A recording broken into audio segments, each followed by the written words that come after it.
Bienvenue à Bruxelles pour un numéro un peu spécial du Bar de l'Europe. Vous aurez constaté que nous ne sommes pas dans notre décor habituel, mais dans un petit parc à quelques pas du Parlement européen. Et c'est dans ce parc que le musée de l'histoire européenne vient de s'ouvrir au public. C'est un bâtiment qui date de 1935, une perle de l'art déco. On aura l'occasion d'y revenir. Et dans ce musée, on s'intéresse à tous les éléments qui ont forgé l'identité européenne. Et parmi ces éléments, il y a bien sûr le cinéma. On va en parler avec quelqu'un qui connaît très bien la question. Frédéric Socher, vous êtes cinéaste, professeur à la Sorbonne, professeur de cinéma et auteur de plusieurs livres sur le monde du cinéma. Le dernier vient d'ailleurs de paraître, c'est un livre sur la direction d'acteurs. On est à quelques jours de l'ouverture du Festival de Cannes. Ce festival, c'est un grand rendez-vous culturel, bien sûr, mais c'est aussi un important rendez-vous économique, en particulier pour l'Europe. Oui, c'est le plus grand festival du monde, pas que pour l'Europe, pour tout le monde entier. Et effectivement, il y a à la fois les films en sélection, et puis il y a le marché du film, où les producteurs, les distributeurs se rencontrent pour faire des échanges financiers, préacheter les films, financer les films à venir. Et donc c'est très important comme rendez-vous économique aussi. Mais alors il y a des acteurs nouveaux qui risquent de perturber le jeu économique, comme par exemple Netflix, la plateforme de vidéo à la demande qui possède les droits de plusieurs films qui sont présentés à Cannes. Ça veut dire que ces films pourraient ne jamais sortir en salle? Alors la question c'est qu'est-ce le cinéma? Est-ce que c'est le cinéma uniquement les films qui sortent en salle, ou est-ce qu'il y a aussi des films intéressants qui existent uniquement à la télévision ou sur Internet? Il y a tout le renouveau des séries américaines, mais aussi européennes, qui aujourd'hui sont avec une vraie qualité artistique. Et donc ce qui est important, je pense, c'est de défendre avant tout des films de qualité, quels que soient les écrans sur lesquels ils sortent. Et Cannes va dans le sens de l'histoire, en sélectionnant aussi des séries ou des films produits par Netflix. Le cinéma projeté en salle, c'est quand même pas du cinéma de papa. Non, alors le cinéma projeté en salle, c'est surtout les blockbusters américains. Et ça pose la place de la question des cinématographies nationales et aussi du cinéma européen. Comment est-ce que les films peuvent circuler et comment, moi qui suis à la fois cinéaste et enseignant, comme cinéaste, le plus grand plaisir que j'ai quand je fais un film, c'est qu'il soit évidemment projeté sur un grand écran et qu'il y ait cette réunion de spectateurs qui voient le film ensemble. Et donc évidemment, il faut continuer à se battre pour que le cinéma en salle existe et à côté, qu'il y ait d'autres formes de diffusion et de production. Le cinéma, c'est une marchandise. Alors Jacques Delors, président de la Commission européenne, disait l'audiovisuel n'est pas une marchandise comme les autres.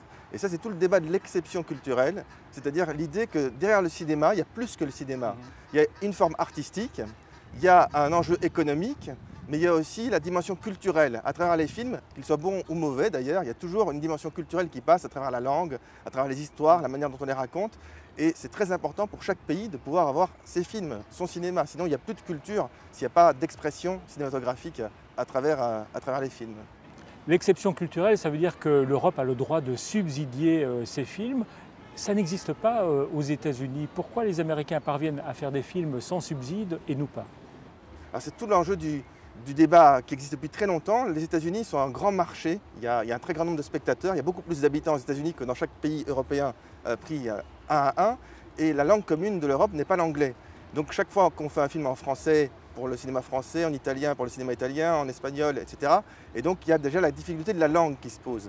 Et donc pour rentabiliser un film, il n'y a pas le même nombre de spectateurs dans chaque pays européen pris séparément. Donc question, est-ce qu'il peut y avoir un marché européen du film qui ne soit pas que le marché américain?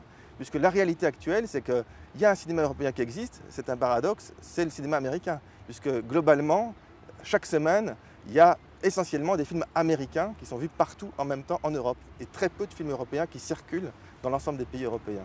Et il faut lutter contre ça? Alors je pense que c'est très important pour la raison que je disais, c'est-à-dire qu'il y a une culture qui passe à travers les films et que si on est uniquement dominé par la culture américaine, évidemment comme spectateur, mais aussi comme cinéaste, j'adore un très grand nombre de films américains, y compris des films hollywoodiens. Il ne s'agit pas d'être contre le cinéma américain, il s'agit d'être pour la diversité. Et c'est le slogan même de l'Union européenne, l'union dans la diversité. Et donc qu'il puisse y avoir différents cinémas qui coexistent et qu'il y ait à la fois une culture et des cultures européennes qui passent à travers les films. Et comme vous le disiez, il y a un cinéma américain. Est-ce qu'il y a un cinéma européen ou bien c'est un cinéma belge, danois, français? Alors Bertrand Tavernier avait dit un jour que pour lui, il y avait un cinéma européen qui existait, c'est le cinéma du doute. Celui qui interroge. Alors en Belgique, les frères Dardenne, au Royaume-Uni, Ken Loach, ou de manière plus onirique Almodovar en Espagne, ou par le passé Fellini, ou aujourd'hui Moretti en Italie. Donc des films qui nous interrogent, qui posent des questions sur notre monde. Et que le cinéma américain, surtout hollywoodien, serait plutôt le cinéma de l'affirmation, avec la figure du happy end. Et donc à travers les films, évidemment c'est plus difficile d'être confronté à des questions que d'avoir une réponse. Mais je pense que c'est un vrai enjeu de civilisation qui dépasse le cinéma. Aujourd'hui, quand on voit la montée des partis nationalistes, des populismes en Europe, je pense que c'est directement lié au fait qu'il n'y ait justement pas plus de défense des cultures européennes et pas une plus grande reconnaissance de la culture européenne. Et donc le cinéma peut permettre ces échanges, ces ouvertures, parce qu'à la fois je pense qu'en Europe on est pareil, il suffit d'aller ailleurs, en Asie, en Afrique, on voit, c'est Edgar Morin qui le dit, on voit qu'il y a une culture européenne qui existe quand on sort de l'Europe, des points communs, et en même temps il y a des diversités. On est ici en Belgique, au sein même de la Belgique, il y a une diversité entre la culture flamande et la culture francophone, et je pense que c'est une richesse d'avoir à la fois cette union, cette diversité. Après, il faut qu'il y ait une politique qui prenne en compte ce double aspect, et par exemple l'Europe aujourd'hui ne dépense environ 100 millions d'euros par an pour l'ensemble de l'audiovisuel européen, c'est-à-dire l'équivalent du budget d'un blockbuster américain. Donc est-ce que les moyens mis en œuvre sont à la hauteur des enjeux?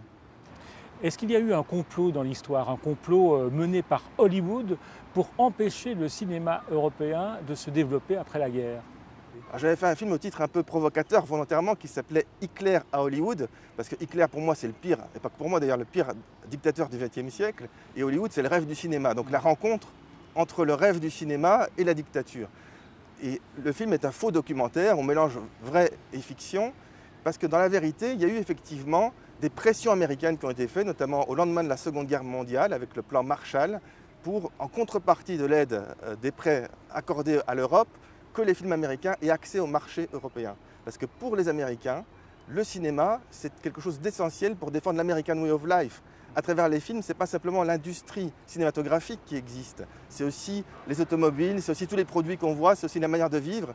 Et donc, il y a un enjeu à travers le cinéma qui dépasse le cinéma. Il y a une phrase célèbre de Roosevelt qui disait « Envoyez les films américains, les produits américains suivront ».